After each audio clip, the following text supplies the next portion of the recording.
Halos kada adlaw latas sa tason sa taxi driver nga si John Ray Sanchez ang Carlos P. Garcia Highway sa Davao City. Kalbaryo sa mga motorista nga sama niya ang lubak-lubak nga kalsada ug taas nga traffic. Hilabi na pag-abot tuol sa ginatrabaho nga ma-flyover. Medyo hassle jud siya nya labi nagkanang mahapon traffic kayo pag nami pasahero pa airport.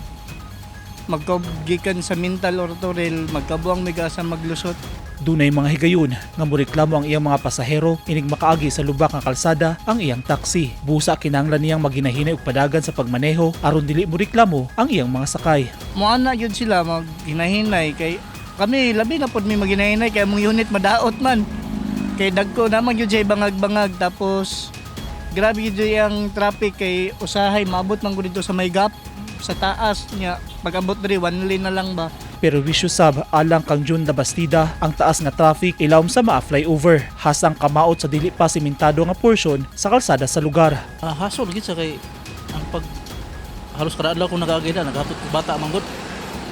Inya dugay makalusot. Abi na karon nga kaulan. Naginamhinam na sila John Ray ug June nga maagian ang ma-flyover. Pinaspasay na ang pagtrabaho kay sunod bulan na paagian ang flyover subay sa gipasalig sa Department of Public Works and Highways kun DPWH. Apan posibleng masayo pa ang pag-abli niini tungod sa kondisyon sa kalsada ug reklamo sa traffic. Human sa mga approaches sa tulay, sunod trabahoon ang pagpalapad ug pagsemento sa kalsada ilawom sa flyover. Lakip niini ang drainage improvement project. Gamayng panahon na lang ang paabuton sa mga motorista ug maagian na nila ang flyover. 5 ka tuig nga gitrabaho ang proyekto nga gisugdan niya tung tuig 2021 sa panahon ni kanhi President Rodrigo Duterte. Eugene Hinutan, Newsline Philippines. Stay safe.